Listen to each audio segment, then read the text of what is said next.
يا من يرى ما في الضمير ويسمعه، يناجي الحق سبحانه وتعالى فيقول: يا من يرى ما في الضمير ويسمعه، أنت المعد لكل ما يتوقع. يا من يرجى للشدائد كلها، يا من إليه المشتكى والمفزع. يا من خزائن رزقه في قول كن أمن، فإن الخير عندك أجمع. حاشا لجودك أن تقنط عاصيا، حاشا لجودك أن تقنط عاصيا، فالفضل أجزل والمواهب أوسع. سبحانه سبحانه ما عبدناه حق عبادته.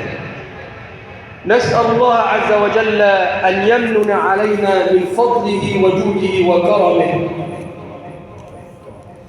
إن الشاعر بين أيضا على المسلمين ألا يكونوا حريصين على الدنيا وجمع المال، فقال: دع الحرص على الدنيا وفي العيش فلا تطمع، ولا تجمع من المال فلا تدري لمن تجمع، فإن الرزق مقسوم وسوء الظن لا ينفع.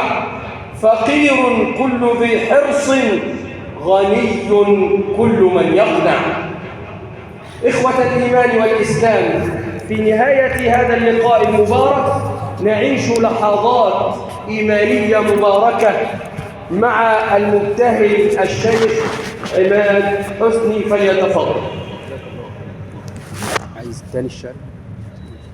لا إله إلا الله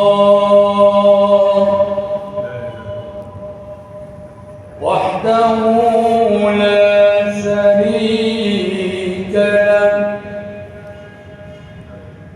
له الملك وله الحمد وهو على كل شيء قدير. يا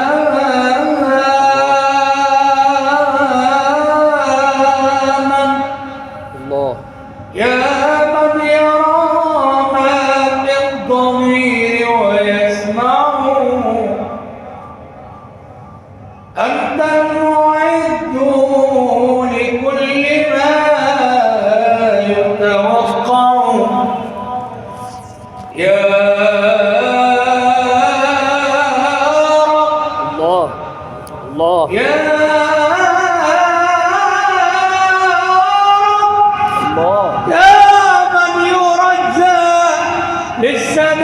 للشدائد كلها، يا من إليه المشتكى والمفزع.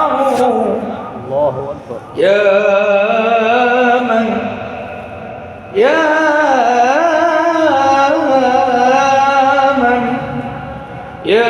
من خزائن رزقه في قول كن أمن، فإن الخير عندك أجمع.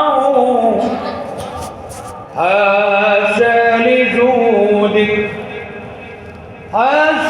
لجودك أن تقنط عاصيا، فالفضل أجزل والمواهب